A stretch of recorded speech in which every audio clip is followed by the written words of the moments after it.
And now, tonight's presentation of radio's outstanding theater of thrills, Suspense. Tonight, we bring you the story of three convicts on a road gang in Florida who planned the perfect escape through the Everglades. We call it Quiet Night. So now, starring Stacey Harris, here is tonight's suspense play, Quiet Night.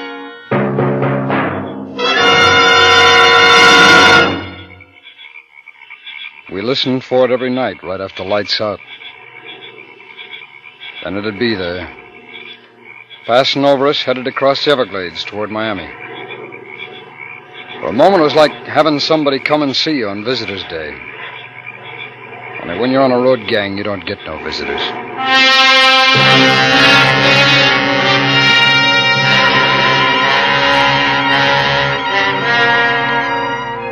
There were 80 of us in that camp on the edge of the mangrove swamp.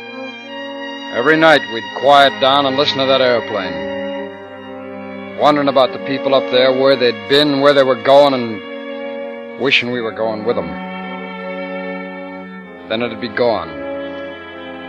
But I'd feel good just knowing other people would hear it. People across the swamp over in Lakeland.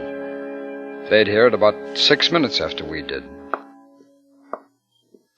George, Upshaw, wake up! George! What? Oh, Mother. Honestly, George, if you're so all fired sleepy, why don't you take your clothes off and go to bed? I can't yet. Haven't checked the jail. Seems to me that'll be Bert's job. That's what a deputy's for, isn't it? Keep the sheriff from running himself to death? Bert does his share. Well, if he wasn't your nephew, he'd starve to death. Hand me my hat, Mother.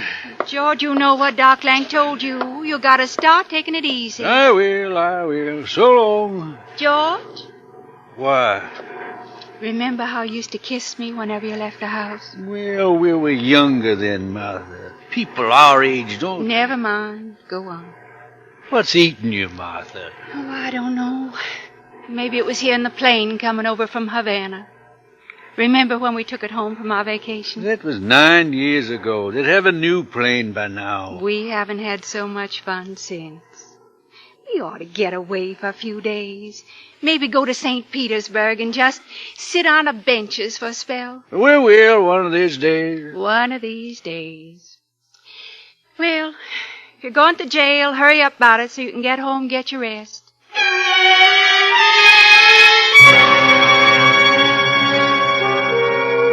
It took the plane less than 4 minutes to cover the 12 miles between the sheriff's farm and the parking lot next to the county courthouse.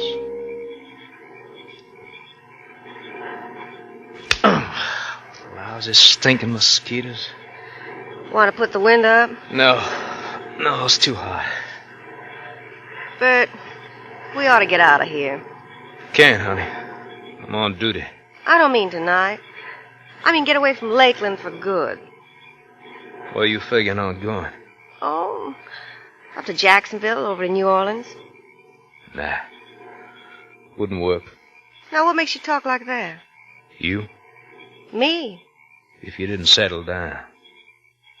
I wouldn't do what your husband did, but I wouldn't stay around you for 2 seconds. Honey, I never loved Harry. And you shouldn't have married him. I had to. I hated my folks. Harry got me away from them. How old were you? Almost 17. Bert, I wrote Harry today. Oh? I told him I wanted a divorce so I could marry somebody else. You will marry me, won't you? I'd like to see somebody try to stop me.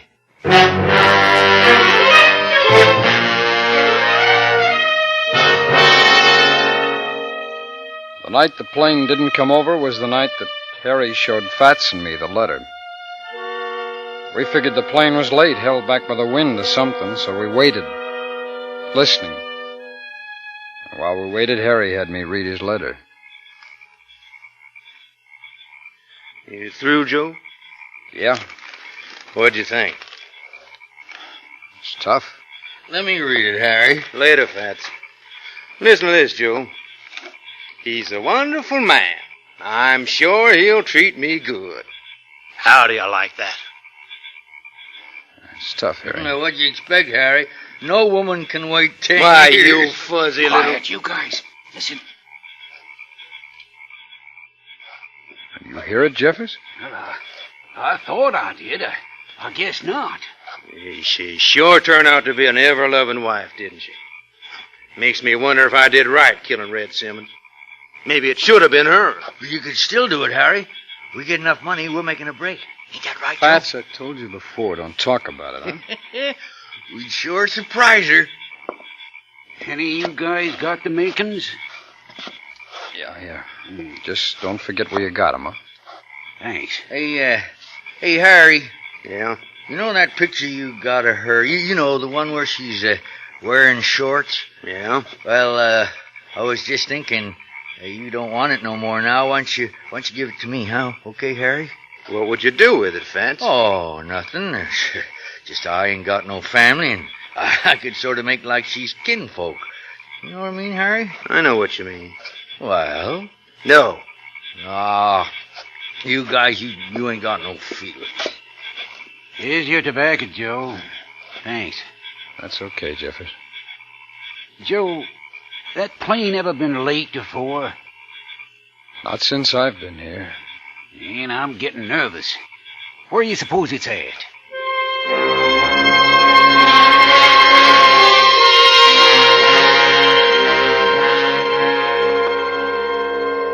Alice Michaels, stewardess, Miami. John D. Erickson, Atlanta. Paul Martha, R. why Brown, don't you Miami. turn that thing off? Do they know what went down yet? One of the CIA men spotted about 30 miles this side of Sable Light, right in the middle of that cypress swamp. How are you going to get to it? Walk, only way we can. George! Now, Martha, don't worry. Bert's going with me. We'll have plenty of help. From where? Who's going to help? We're taking 4 or 5 trustees from that road gang. They're closer to it than anybody else. They going to help you walk, George? Now, Martha. You know what Doc Lang said? You aren't to exert yourself. I'll be all I right. swear I don't understand why it's your place to go at all. Martha, as long as I'm the sheriff of this county, it's my job. When'll you be back? I don't know. Depends on how long it takes us to get in there. Yes, there's Bert with the truck. Bye, hon. Be careful, George. I will.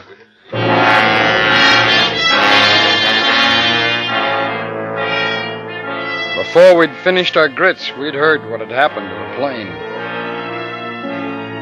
By 9:30, we were sitting in the back of the county sheriff's truck, bumping over an oyster shell road headed west toward the Gulf. The sheriff and his deputy had picked Harry, Jeffers, Fats, and me because we knew the swamps, and because we were trustees. After about half an hour, they stopped the truck. We piled out. Put something back. Put me in the sit-on. All right, you man. All right, knock it off. Sheriff wants to say something. From now on, we'll walk, and as fast as we can. When we reach the plane, we'll clear the trees and brush so a helicopter can get in to carry out the bodies. Any question? Sheriff, how far is that plane from here? About 10 miles southeast. Something bothering you, mister? Just thinking. 10 miles of swamp can be a long way. Sheriff, how we go about finding it? The plane from Lakeland will drop a smoke pot on it in about 5 hours. It'll burn long enough to guide us in. Anything else? What are we going to clear those trees out with? There's a crosscut, a handsaw, and an axe in the truck. You want to say something, Bud? Yeah. I'm not turning loose this shotgun at no time. First man even looks like he's thinking about a break gets it right in the gut. All right, grab the saw. Hey, you, fat boy. Oh, yes, sir? You tote the axe. Wear off some of that blubber. Yes. A little rough on them, weren't you, Bud? They are trustees. Maybe 3 of them. I ain't seen their records. But not Harry Breyer. You know what he did. Yeah, a lot of men might have done the same thing. We've never been in that kind of situation. Well, I tell you this. A road boss can call him a trustee all he wants. It ain't gonna cut no ice with me.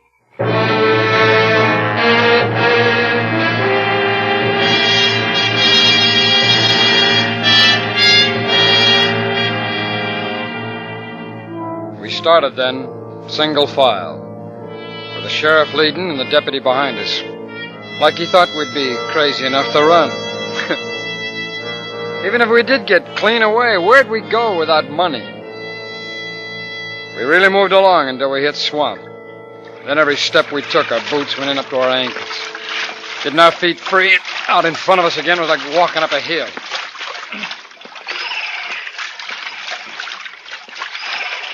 Joe. Yeah. Look at the sheriff. What about him? He's gonna drop most any time. He's sick, Joe. Go on, Sheriff. Drop. Drop, Sheriff. Go on. Drop. Drop. Drop. What happened? Right here, Sheriff. Here, take a break, you men. Fall out. Fats. Harry. And your back's up against this tree.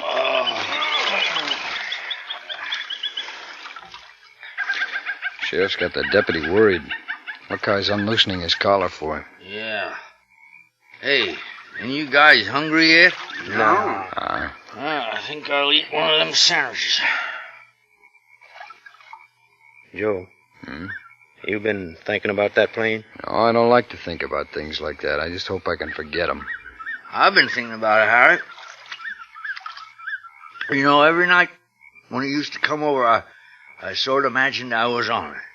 And the stewardess was being nice to me, bringing me my food and all. Boy, she was sure pretty. I mean, at least I thought. Shut up, Fats. Stop talking about it, will you? Joe, that plane was carrying lots of things besides people. Maybe. No, maybe. That was a big plane. 4 motors. A plane like that carries mail, packages, sometimes real valuable stuff like money being shipped from one bank to another. Yeah, Harry. And what's been holding us up? Money. It's no good, Harry. You crazy? Why not? How are we going to keep the sheriff or that deputy from seeing us? Well, there are 4 of us. They can't watch all of us at the same time. Come on, Joe. It's what we've been waiting for, ain't it? Tell him it's what we've been waiting for, Harry. He knows it. I don't need to tell him. Well, I guess we got nothing to lose. Okay, Harry, okay. Knock it off, comes the deputy. You. What's your name? Joseph McGuire. What are you doing? 8 to 10, armed robbery, second offense. You? Henry Fats Carver? Offense? Oh, sir, it was a misunderstanding. I know you're innocent. Yes, sir. I'm sure glad. Never mind. All right, I know you, Harry. You? What's your name? Paul Jeffers, sir. Offense? Burglary. First offense. You think you can find your way back to the truck? Why, yes, sir. I think so. All right. Go on over to the sheriff. He's sick. You're taking him back, and don't you rush. Do it easy, yeah? Yes, sir. The rest of us are going on. Fats, you're going to lead. Well, how'll I know which way to go, sir? I got the compass now, I'll tell you. Joe, you follow Fats. And Harry, you and me, we'll bring up the rear.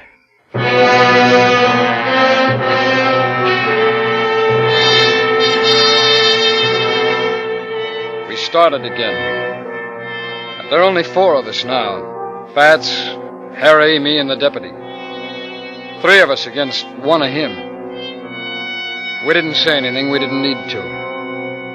But we were waiting for that one moment when he'd take his hands off that shotgun. And then it came.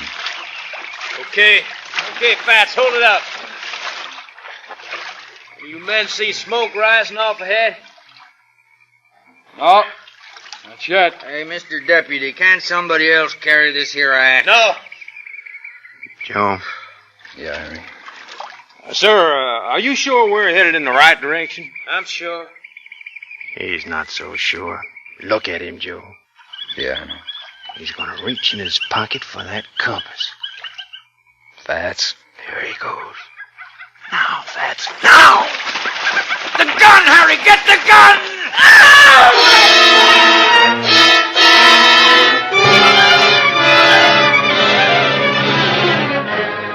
But Harry didn't need the shotgun. Fats had used the axe. I picked up the compass and we turned away to the southeast. Something bothering you, Joe? Huh? Oh, I don't know.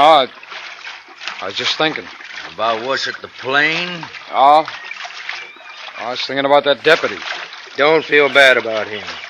He was itching to use this here shotgun on us. Yeah, that's right. I just don't know. Suppose he had a family? Him? Who'd marry something like him? Hey, you guys, What's the matter? Look at it. Wait. What? It's smoke. Black smoke. It's the plane. Come on, it's the plane. Come on!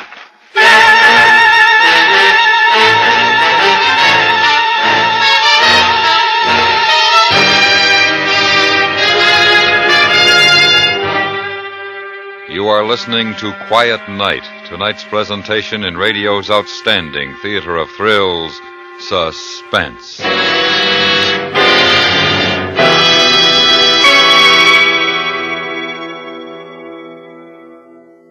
For a good time tomorrow during the day, don't miss the goings-on when it's Arthur Godfrey time. Remember, every Monday through Friday, you can join those gifted fun makers over most of these same stations. And now we bring back to our Hollywood sound stage Stacey Harris, starring in tonight's production, Quiet Night, a tale well calculated to keep you in suspense.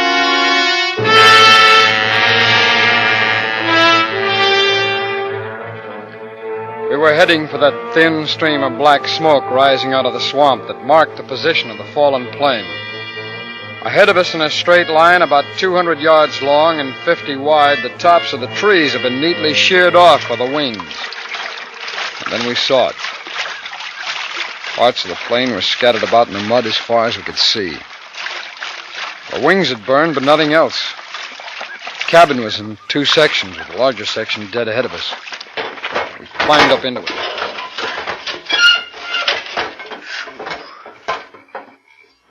Joe, you ever been in a plane like this? Once, Yeah, when? when I was trying to get out of the country. You know where they'd keep mail and stuff like that? I think so. I think it'll be up front, about where the pilot sits. Oh, maybe in here somewhere, huh? Yeah, I think so. Let's take a look anyway. Watch your head, Joe. All right. Boy, I haven't seen anything this bad since the Navy. You in the Navy? For you. Just for you. Well, it wouldn't take me. I got a bad knee. I tried to get in, but on account of this bad knee of mine, they just didn't Here it want is, Harry. Come on, let's get it out of here. Okay, here, now, come on, that's... Grab a hold of one of these here bags. Boy, this thing's... This... It's a helicopter. Come on. Oh, what about this mailbag? Get it later. Come on.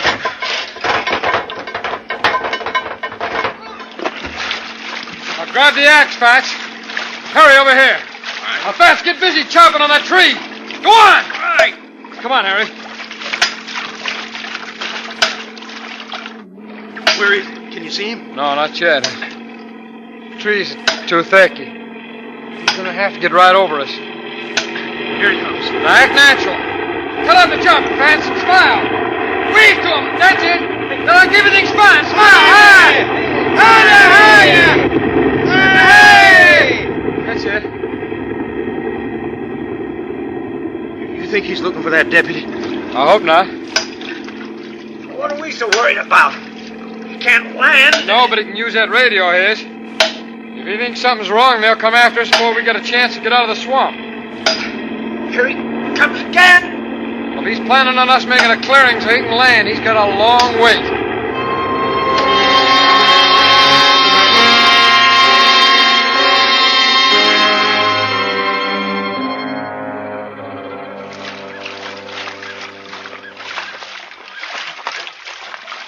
How much out of that mailbag, Joe?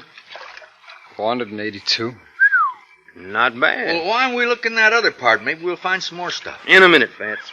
Altogether, we got about 1,500. That'll get us to Cuba.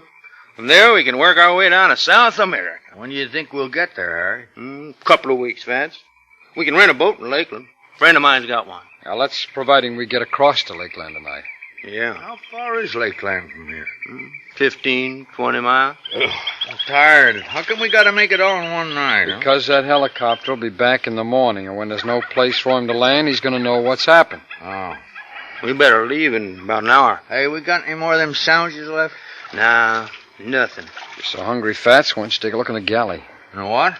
The galley. Oh, over there, in the tail section. The stewardess usually keeps the food back in there. Okay, I'll go take a look. Cigarette, Joe? No, Tailor-made? I don't want one, Harry. Okay. Oh, here, let me give you your You share. keep it. What? Keep it, I said. I don't want it.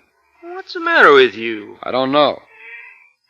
I'm getting fed up with everything. Us, this place, Fats, you, everything. Nah, you'll feel better when we get on that boat to Cuba. Hey, you guys! Now what? Yeah? Come here, quick!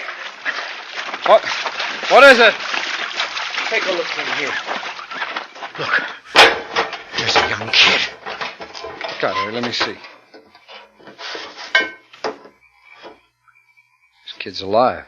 You crazy. How could he be? I don't know, but look at him. Nah, he's probably so messed up inside he won't live long. Well, you can't tell.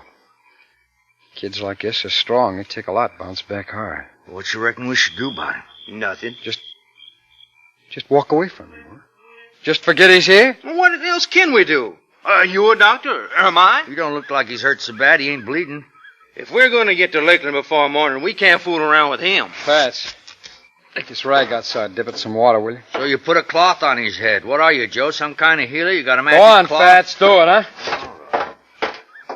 Come on, Harry, help me straighten him out. Come on. Take it easy. Hand me that blanket behind you. Okay. Joe. I'm not leaving this kid, Harry. What? I told you how I felt about things before. I'm fed up. I would have gone, but not... Well, I can't now. But, Joe, you're the one that's been talking escape. You stood by while we killed the deputy. All right. You watched. All right. Now, all of a sudden, you get religion. Why? This kid, that's why. This kid dies, it'd be just the same as if he were with barrels of that shotgun right in his face and pulled the trigger. Now, how do you figure that? Because if that helicopter had a place to land, he'd be in a hospital by now, that's how. Hey, guys! Sun's starting to go down. Give me that rag. Hey, maybe I can help Joe. Let me see his Get eye. out of here, will you? Now go on, both of you, get out!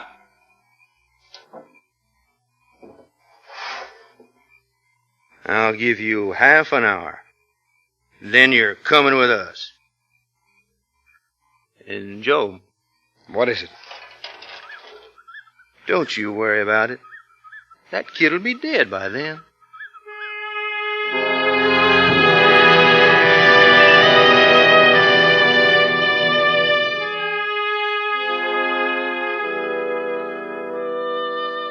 But the kid didn't die.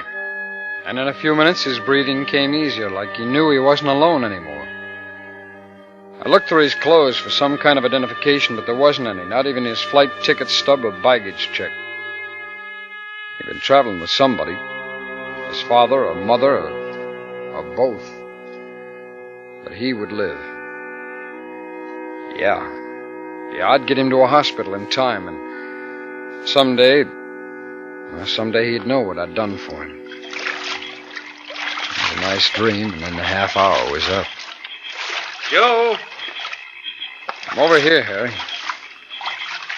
you notice the sky? It's clouding up. Yeah, I noticed it's going to rain. We're leaving, Joe. Well, go ahead. You're coming with us. We can't let you stay, Joe. They'll be here in the morning.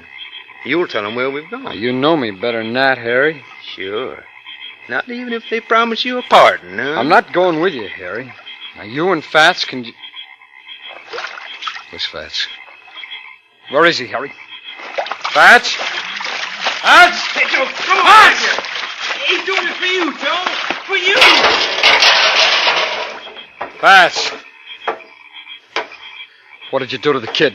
Now, Joe, I didn't do nothing to him. Harry told me to, but I didn't. No, don't hit me, Joe. Please, no, That's enough, Joe. Cut it out. You put him up to killing the kid, huh, Harry? It's for your own good, Joe. For all our good. We gotta stick together. No. Not now, not after this. You got a choice? I think so. Against this shotgun. It's clouding up outside, Harry. You can't make Lakeland without stars. Or without a compass. Huh? Where's it at? What'd you do with it? No soap, Harry. You want that compass? You give me the shotgun. You hit it while you were outside just now. That's right, Harry. Tie him up, Harry. We can make him tell us where it is. You want to try, fat boy? You go ahead. Well, go on. You got all night. No, you know we haven't. Okay, Joe. You win. Oh, Harry! Shut up. All right, Harry, break the shotgun. Come on. Give me the barrels, and I'll go get you the compass.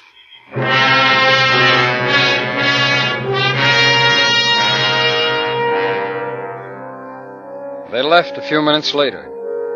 I didn't bother to wish him luck because I knew it wouldn't do any good. I put another blanket over the boy and went outside. It was just beginning to rain when I picked up the axe and started chopping away at one of the giant cypress trees. Might take all night. But tomorrow, that helicopter will have a place to land. And I heard it. Like a ghost coming in from the Gulf.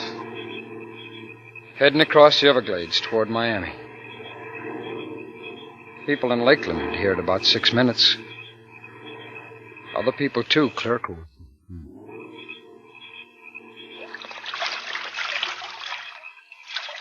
And it was gone. For a moment, it was a real quiet night. Only for a moment.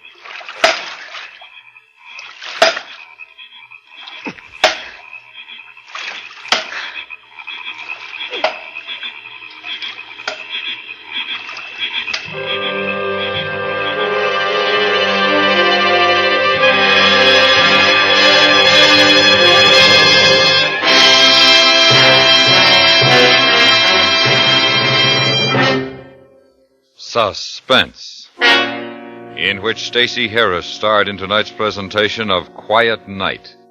Listen again next week when we bring you another presentation of radio's outstanding theater of thrills, Suspense.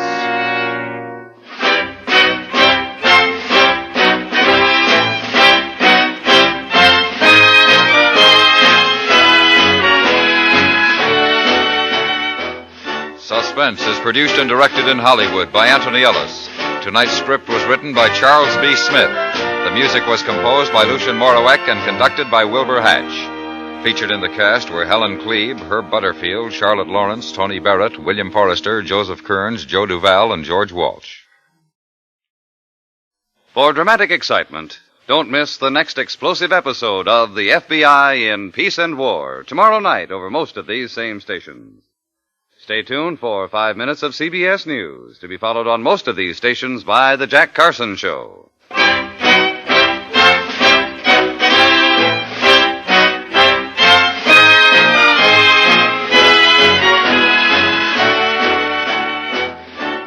The Radio Workshop presents the new and unusual Friday nights on the CBS Radio Network.